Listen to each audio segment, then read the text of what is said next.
Security consideration, whether it was the economic consideration, there was a realization that such exponential growth of electronics demand and lack of manufacturing ecosystem is not sustainable for the country. And therefore, the government and this department took the initiative to promote electronics design and manufacturing.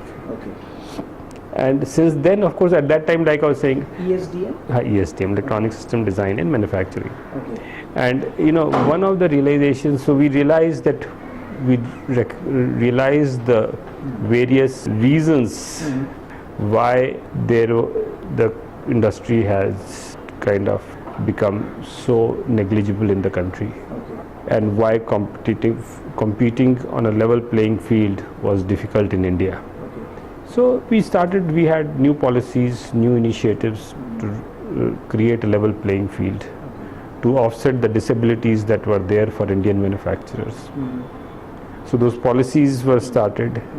Then the effort to convince companies to come back to India, and that was also quite an effort. Now, of course, today, things have changed since then.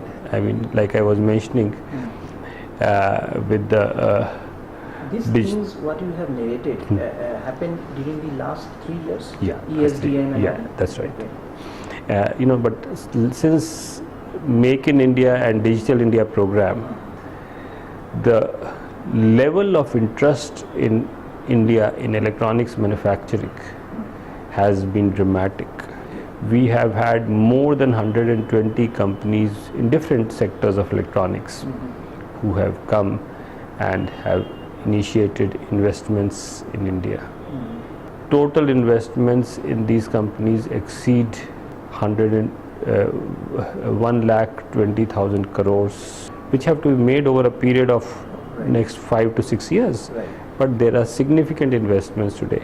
Most of these investments, in good part is, these investments are also by Indian companies as well as by multinationals. Some of the major names, multinational names, are coming to India. For example, you have Foxconn, you have GE, you have Schneider, you have Samsung, you have Bosch, you have Magneti Marelli, you have Continental, you have Jabil, you have Flextronics, you have, as I can go and now in the last few months, practically all the mobile manufacturers have set up manufacturing bases. They have shifted from China or elsewhere and have started manufacturing. In fact, as we speak today, over 15 different locations in the country, the mobile manufacturing is going on by different companies. 15 different locations, all in the matter of last 3 to 6 months. In the last 3 to 6 months, over 17,000 jobs have been created, and the projected plan is by March 2016, only in mobile manufacturing, by March 2016, over another 10,000 jobs will be created. So total will be 27,000 plus jobs will be created in the mobile manufacturing sector alone. So there has been a dramatic change from a time when there was not a single company. Today we have nearly 20 new electronic manufacturing clusters in different stages of development. And at least 8 to 10 state governments have come out, in addition to central policies. They have come out with state specific policies to promote electronics manufacturing in their states. There is a healthy competition among states to attract investment. So the environment has changed. Today I would be surprised that if any major electronic company in the world, when looking for investment, they can afford to ignore India as a destination. Sir, I just would like to, it's a leadership article, so we would like to know about, we would like to rewind and go back to your formative days, how you motivated to join the services, the administrative services, and how you came to this department. If you could tell us a bit about that. Well, I mean, we are, after I did my engineering from IIT Kanpur Okay. and in electronics engineering Electrical. and electronics. Okay. And thereafter, I decided not to go to US, which was IIT Kanpur those days. Most people used to go to US Okay. for higher studies. Okay. I decided that I wanted to be in India and work in India. Okay. And IAS and civil service provided a good opportunity to work for the country as well as good career opportunities. So I chose to write the IAS. So when did you completed your engineering? Completed my engineering in 1984, and Okay. same year I wrote the exam and got into the IAS.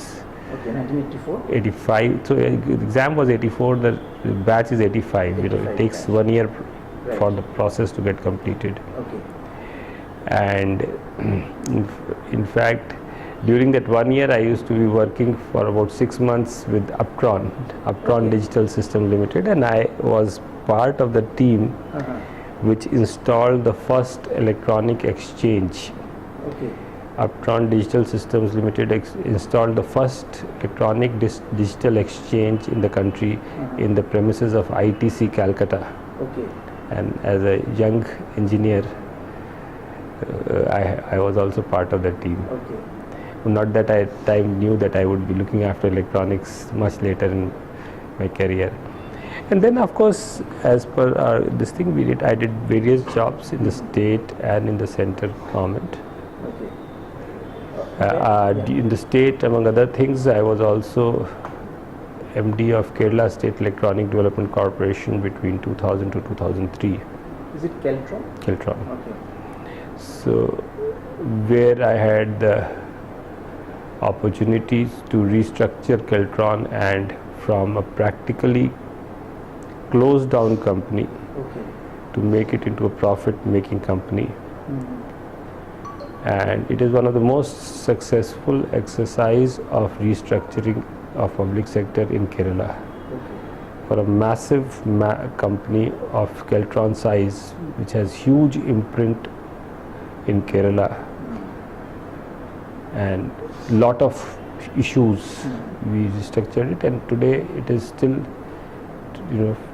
12, 13 years down the line, 15 years down the line, it is still running as a profitable company thereafter. Whereas when I joined that company, they had not paid salaries and statutory dues, and there was no working capital. All the bank accounts are frozen. Its net worth had been eroded 10 times over. Okay. So that was the situation, and so it was a very satisfying period. It was. It would be in the year 2000. 2000 to 2003, yeah. Okay. And I also in between took study leave and did my master's in applied economics and PhD with specialization in information systems, in business management with specialization in information systems from Carlson School of Management, University of Minnesota. So that helped me to further, work in this. You get theoretical knowledge both from economic perspective and business perspective, especially in the area of IT and technology. So you. Thereafter, I was Principal Secretary IT in Kerala for several years, and then I came and joined. I was picked up and to join here. Initially as Joint Secretary and now as Additional Secretary. Okay. So you completed this degree on applied economics in the year? So applied economics and PhD in business management I did in the year between 2004 to 2007. I have the distinction of having completed the fastest PhD in the business school of University of Minnesota ever. Okay, that's great. You joined Daiti in which year? 2010, 2010. December 2011, you can say. It was Okay. 26th December 2000 to 27th December 2010. 2010. 26th December. Yeah. So, how do you see, the working culture, then and now? What is the difference when you joined here, and how things have evolved? No, I think Daiti is an extremely unique department. One, it is a scientific department. At the same time, it is a very deregulated department. So it is not a department which drives its sector through an act of the parliament or things like that. It is whether it is the IT sector or the electronic sector. It is an open sector where we pride in the fact that there are no regulations. Industry and other players can thrive depending on free market conditions. So therefore, the culture in the department is extremely positive and helpful, both for all stakeholders working in the sector. Ever since this government, was sworn into power last year, you said that there have been more thrust on everything like Digital India, Make in India. Now, if you can zero in on the lighting sector specifically, what policies were shaped or formulated which can have far-reaching effect on the industry? So let me first of all, on the manufacturing of LED lights, particularly lighting sector, LED lights play a very important role. Things are changing. So there have to make LED, we were fully dependent on imports on LED lights. A whole lot used to come from China. In fact, I remember a few Diwalis back, shiploads of LED lights were brought. Just to give an example, there was huge shiploads which used to come to meet the lighting requirements during Diwali. We tried to promote the manufacturing ecosystem. The chip is not manufactured here, but at least the assembly and the later part could be done here, and for which we have come out with several policy initiatives to make it more attractive to manufacture LEDs here. These include, we provide incentive for investment in the LED manufacturing sector under modified special incentive package scheme. 25% of the investment is reimbursed by government. We have a scheme which supports cluster development, wherein we provide 50% of the cost of common facilities and shared infrastructure for a cluster of units is provided, subject to some ceiling of 50 crores we provide from Government of India. And then there are incentives which are available in form of investment allowance. Investments exceeding 25 crores are eligible for additional depreciation of 15% over and above. So there are a lot of financial incentives. Top it with the state incentives, which I am not going to talk about, but these are also additionally, all Government of India incentives are over and above whatever the states are giving. So there is a very attractive incentive regime.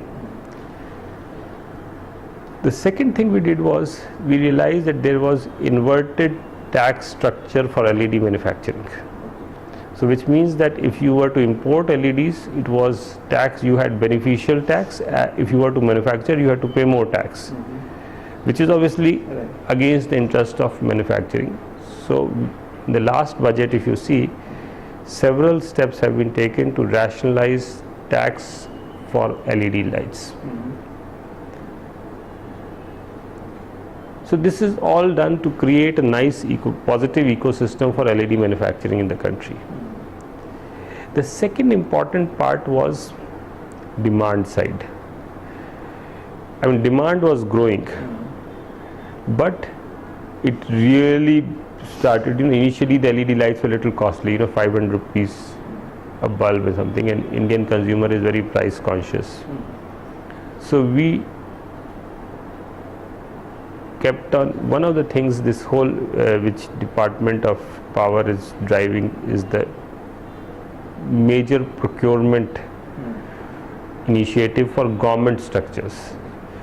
So first of all, the government took a policy decision to drive LED lights in government buildings, and government has a lot of lighting requirement, whether it is street lights, whether it is traffic lights, whether it is government buildings, whether it is railways. So there's a huge amount of requirements.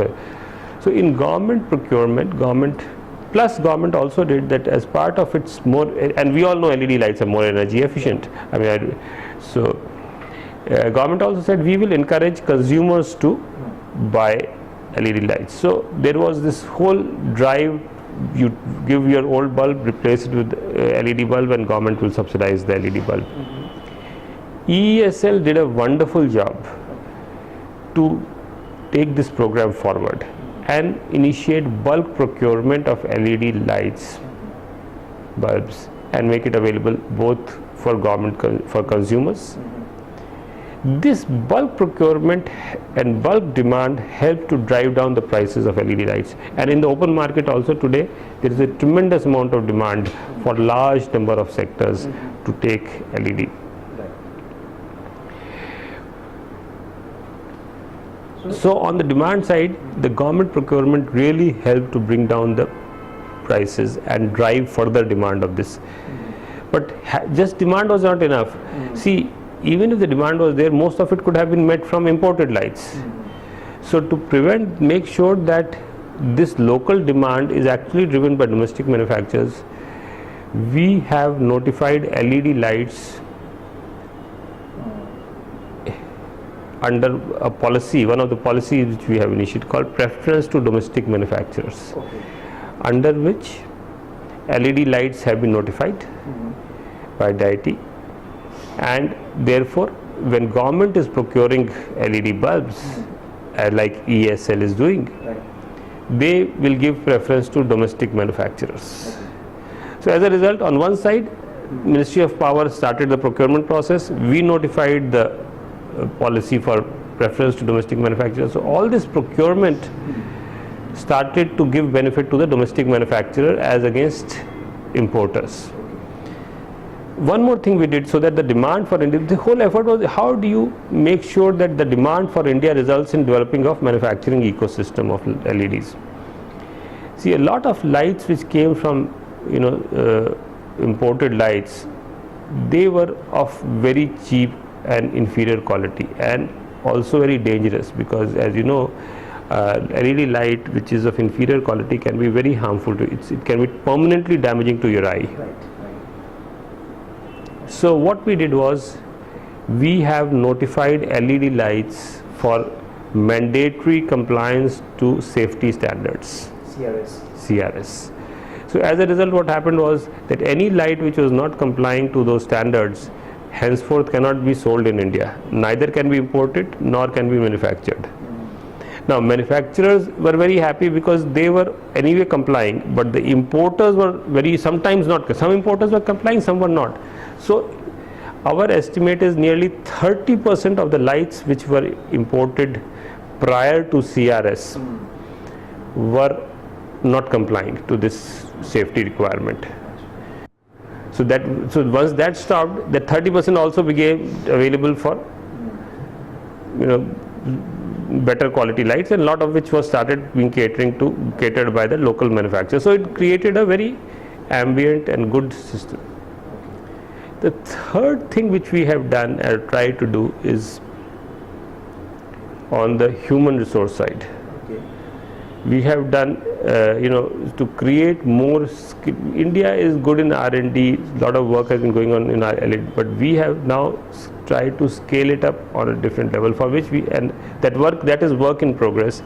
One is we offer to any LED manufacturer, if he needs any specialized skill set, we will train the persons under a skill development program at our cost for his need. Okay. And this skill development program has been implemented across the country. So no matter where the unit is, he can actually get people who are exactly trained to do their requirement. That's one. Second is for the purpose, because LED is a fast evolving technology, the prices are coming down, technology is evolving. We have done two major things. One is that we have said we will sponsor PhDs for people who want to do in the area of, so we pay for their scholarship, we pay for their national international conference participation, we pay the universities in which these students will do PhD for development of lab and administrative expenses. So we fully cover and this scholarship is 25% higher than the UGC rates. And the most ambitious thing that we have done is that this whole LED is part of a larger subject related to display technologies now, which is termed as flexible electronics and large area electronics. So we have set up a national center of excellence at IIT Kanpur with the mandate to work with the industry in this whole area, and LED is one of the important part of this whole large area electronics subject. As a result of which, several companies who are in the, especially OLED companies, organic LED companies and other companies who are in this area are today now working with the national NC Flex, National Center for Flexible Electronics at IIT Kanpur, which has been created and set up.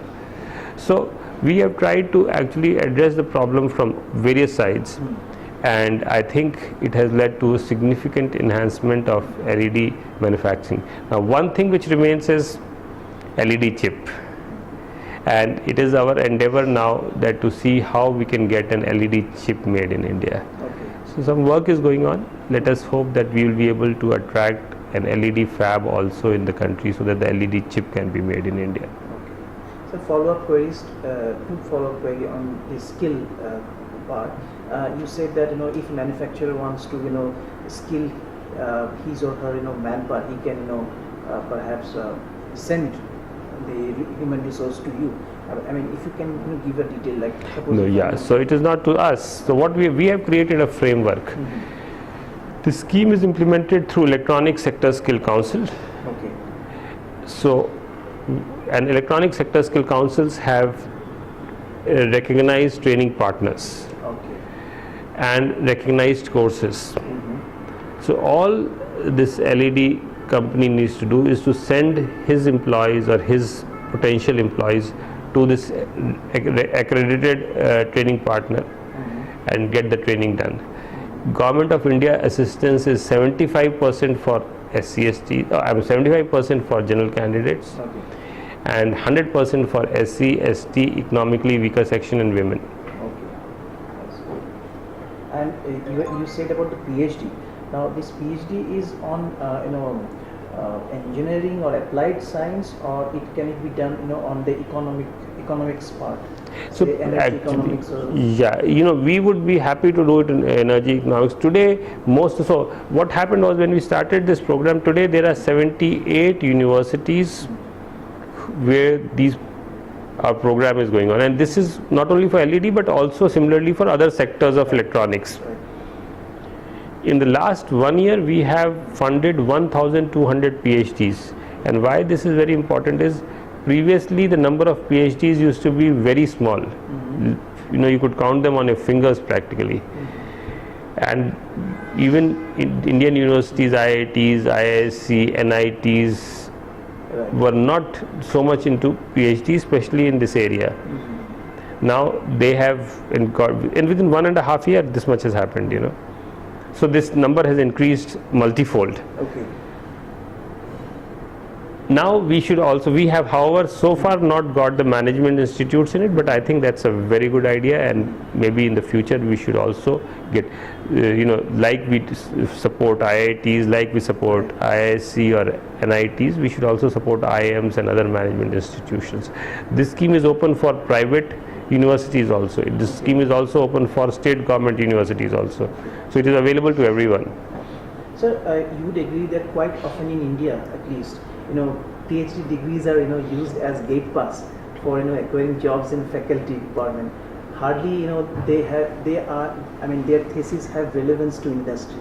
How are you ensuring that there is a synergy or culmination of their work and the industry, so that industry can benefit from their So work? to do that, we have also come out within this PhD scheme a new formulation under which what we are inviting the industry is that we will fund, an industry can choose any topic of their interest in any institute of their liking. Okay. Between the industry, the institution and the IIT, we will have an arrangement where the funding will be shared in a ratio of 3:7. 3 by industry, 7. So more than 2/3 of the funding we will give, and 1/3 will be given by the industry. And this person can work exactly on. So if I am, let us say, Philips, and I want to work in an area of some modern new age technology area of LED is moving, and I think that this work is going on in IIT Kanpur, I can work with IIT Kanpur, say I need 3 PhD students working in this specific problem which we have, and for these 3 students, then government will provide 70% of the cost, and Philips will need to provide 30%, and Philips is just a name, I mean it is not, so 30%, and the students can come out working exactly on the area of which they would want. Okay. So now I have 3 or 4 points left. Talking about this, you started saying that this department was primarily into R&D, then it shifted to e-governance, and then now it expanded to expanded, and then now into manufacturing of electronics hardware.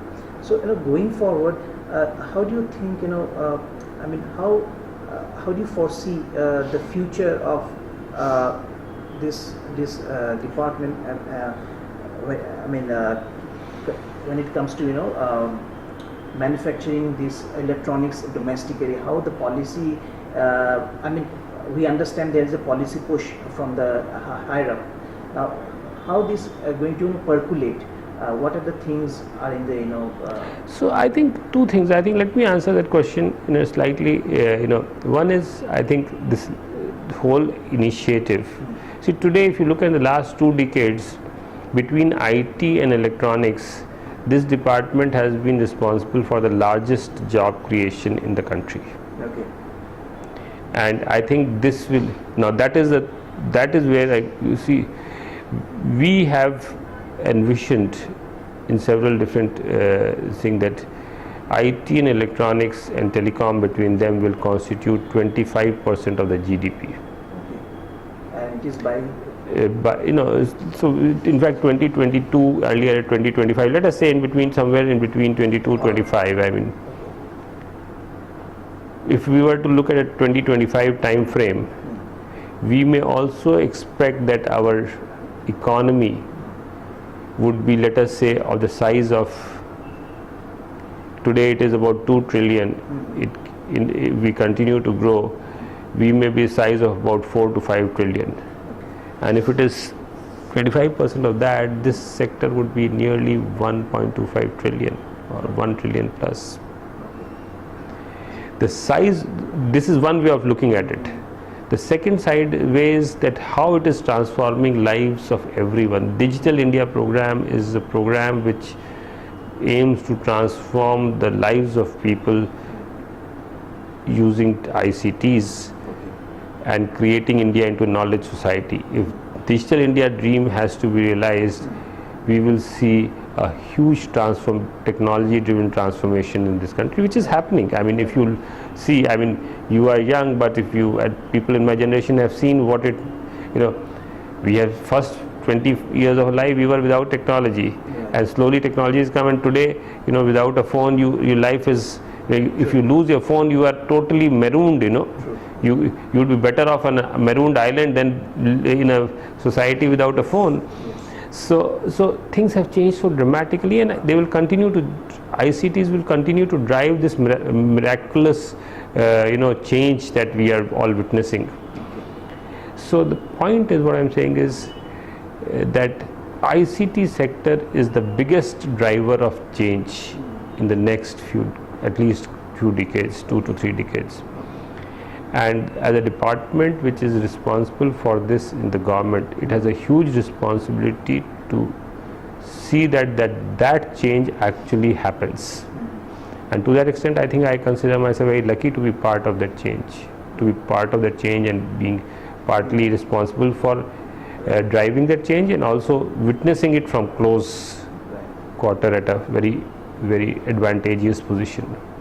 I think this department is correlated with the larger scheme of things of clean energy, because if you don't have LED, you cannot realize clean energy is one of the aspects, and it's a 21st century department, so to say. So, sir, what are your goals or vision for this right? I think from my perspective, I think the most exciting thing that is happening is Digital India.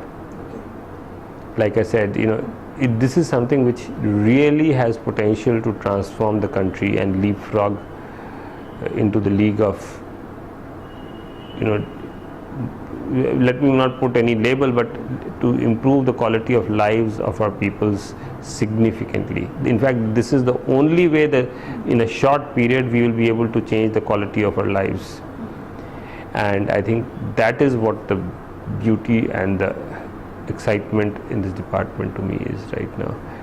Whether it is improved livelihood, whether it is improved convenience, whether it is improved education, whether it is improved health, longevity, everything.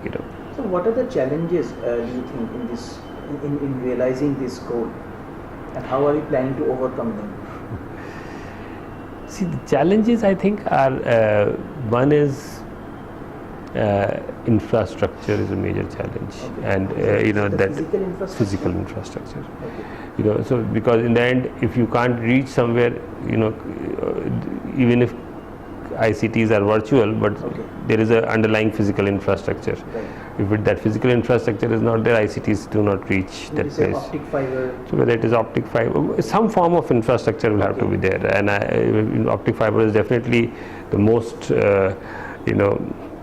powerful or most ability to do immense things, but there could be other ways also. So that is, infrastructure is definitely one of the challenges. The second, I think, is change. See, having said all this, that it has potential to do these changes, I must also say this very clearly, that we are all, people used to a particular, youngsters are, it's easy because they see and they learn faster and they see this kind of thing, so they go to e-commerce faster. Older people still like to go to shop in the market. Like that, there is a change management issue or a change management need in society in general and government in particular, which has to be very, it has to be maneuvered, and which has to be managed very carefully. That so that when the society moves on from a physical process to a more technology-driven process, they are able to adopt it easily. You have to train or empower people to be able to use this, and you have to make sure that you don't create a digital divide, because this digital divide would be the most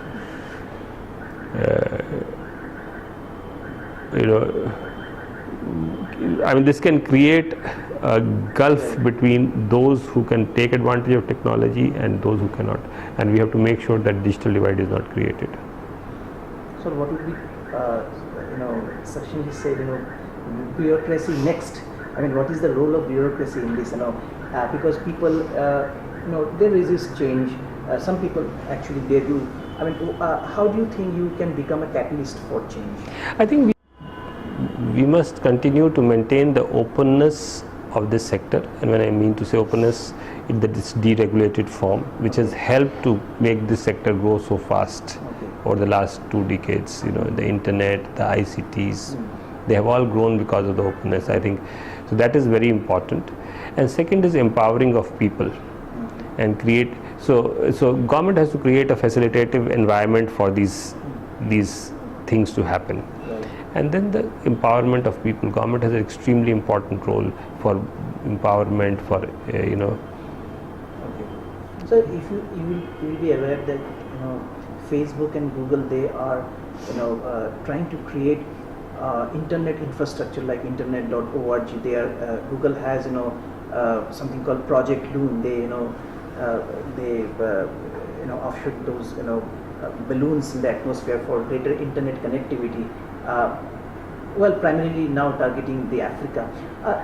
Do you foresee those kind of innovative and exciting projects for India? Because still a vast swath of this country is still yet to be connected by internet, which is the catalyst for everything, digital India now.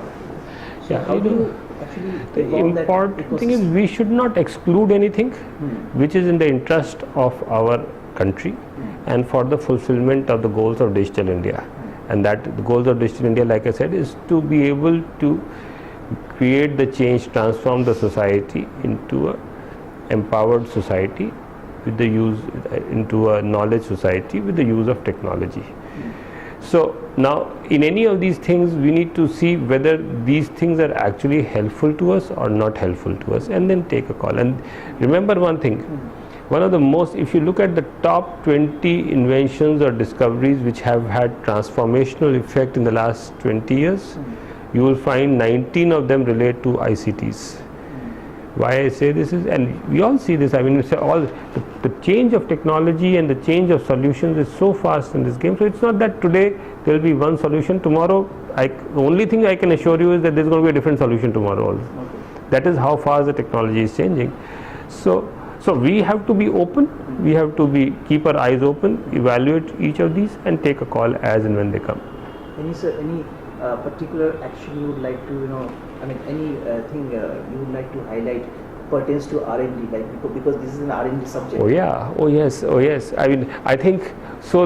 One of the things which I think the most important thing for India to play a more leadership role in this sector is driving innovation in the country.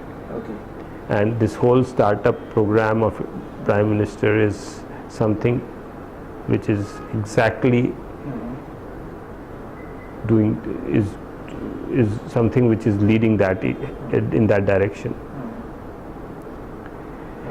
The important thing is that you see, we are a country with 1.25 creative minds, and we have to unleash their energy. Once we are able to unleash, create an innovative I spoke of an open environment, and there I meant even in innovation. We must have an atmosphere where every person is able to, Brazil, a small country, talks of 5,000 startups in a year, which is, we have potential for 50,000 or even more startups, technology startups I'm talking about, in a year, and maybe more. I mean, we are big and we have a lot of people, and today that thing is changing. In fact, I must say in the last 1.5 years, things have changed dramatically on the startup scene. But if you look before that, I mean, no one went for startups. It was not heard of in India. So that's the way to innovate.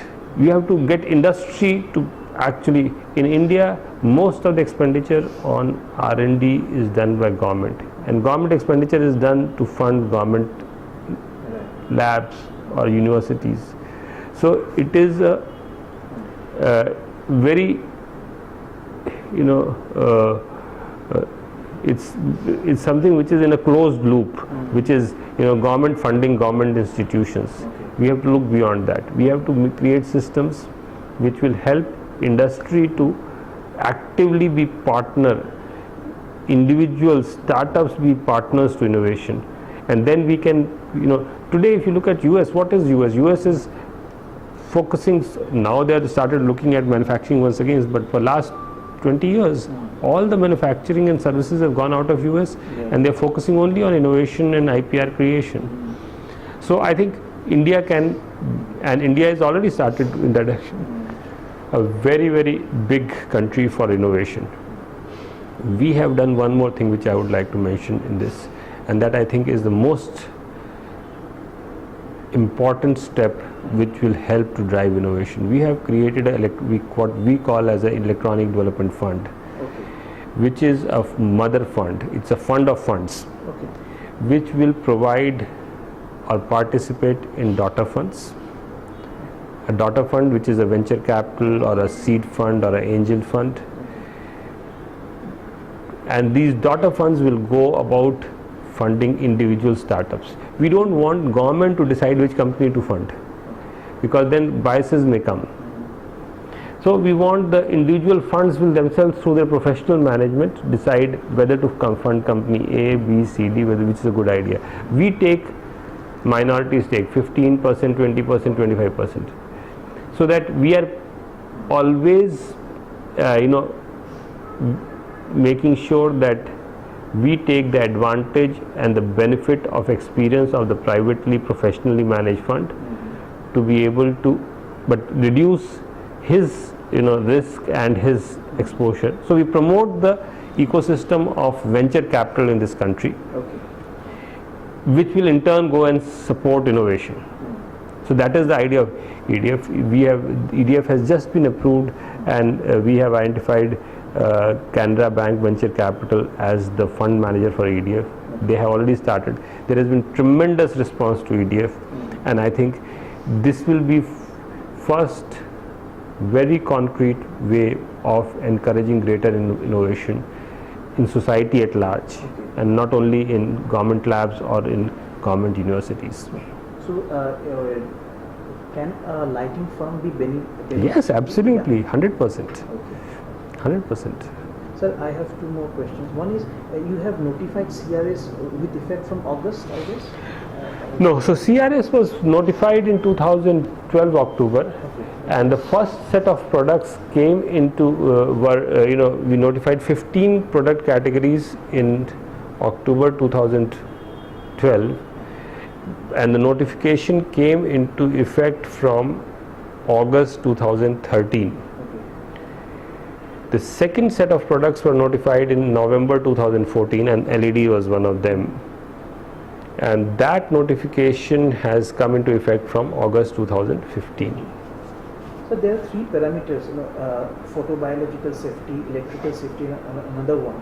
But I think only electrical safety at present is mandatory. But there is a larger, concern among all the stakeholders, including the consumers, that other two parameters need to be mandatory, because as you yourself said, these glares are harmful to the eyes. So there comes the photobiological safety. So any mandatory part is on the card. Right. We can look into it. I mean, I think if there is this concern is expressed and there is a felt need to mandate these safety requirements, we can look into that. I was speaking to Mr. Gulshan Aghi, who was then the president of ISLE. He's expressed his concerns about this very subject, and was saying perhaps the department can consider doing mandatory part. Yeah, no, if we get some specific input, and we can always look at it in consultation with Ministry of Power and BIS. We can look at it. But as of now, there is no such proposal. I mean, yeah, not that we are looking to notify it today, but if in future if there is some such demand come, we can look into it. But sir, don't you think that if you do this, mandatory, then the whole ecosystem will, move one notch up, and we will be, because when it comes to safety and regulation, we are far behind countries like Western Europe, Scandinavia, and the US and Canada. So perhaps you can. Yeah. So the important point is we have to look at it in totality, and we have to see what BEE is doing and what BIS is doing and what we are doing. Okay. And we should not, like I said, it's very important to make sure that we don't over-regulate. Okay. At the same time, we ensure that we are also today, standards or non-tariff regulation is a very important part of trade as well. And like you rightly said, we are a very, we're a country with very little regulation. In fact, I must say that the CRO is the most successful standards regulation that has been brought in the country.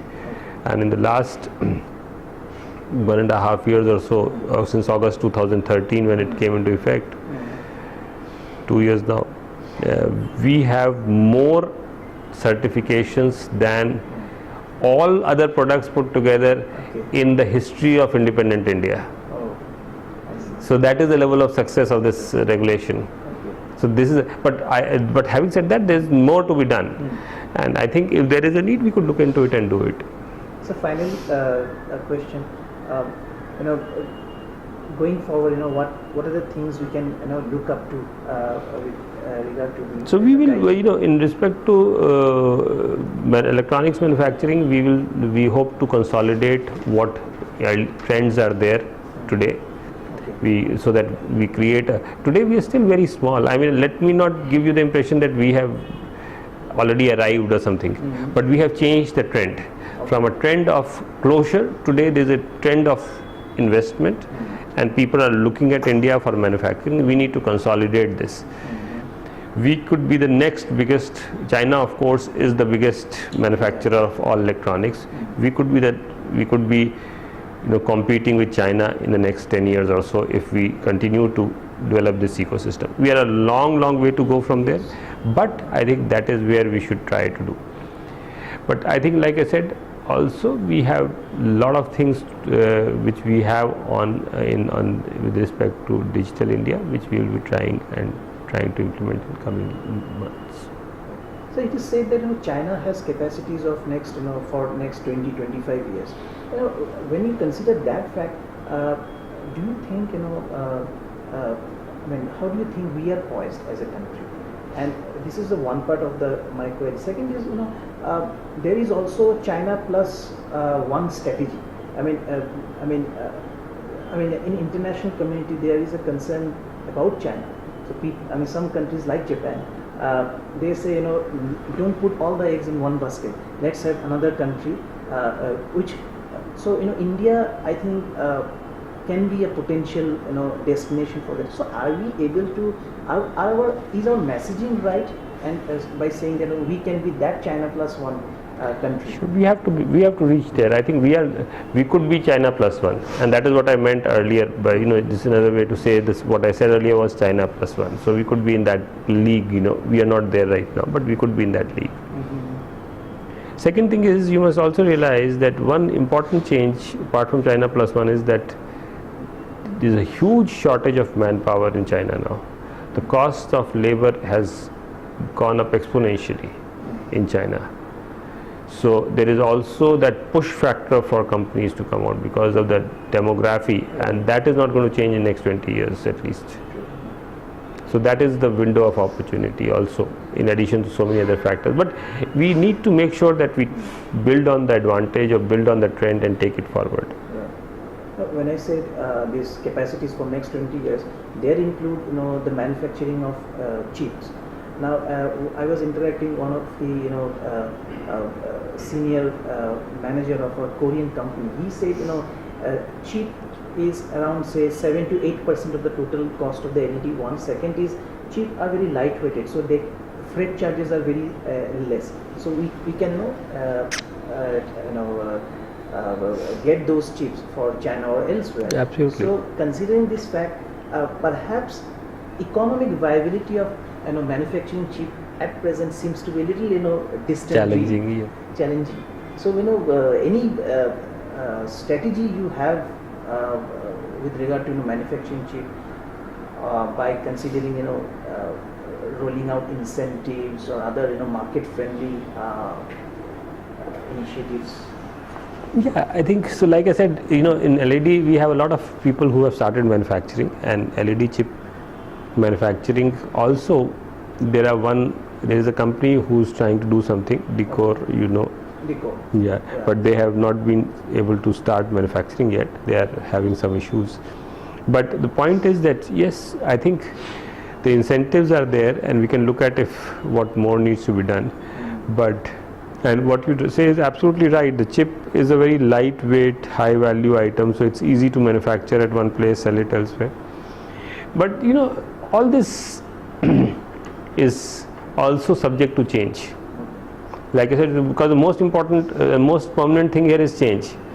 In the sense that there are so many world over, new technologies for LED chips are coming, which claim to be more efficient, more energy conservant, more cheaper, using different materials. And who knows? I mean, I am not a technical expert in that sense, but if there is a technological change, there may be an advantage and there is an opportunity. So this is one area where because of change, anything is possible, and we have to be there to take advantage of such an opportunity. As a country, we have to be there. I mean, you have the right ecosystem and the right set of incentives, and someone has the right technology, he may think India is a good place to test his new technology. Okay. As they say, LED. Every it's like mobile phone. Lumens per watt is increasing. So I say, it's a lumen per watt game these days. Yeah, that is definitely there. Yeah. Dr. Kumar, pleasure talking to you. Thank you very much. Thank you for spending time with Sourcing Electricals and Thank you.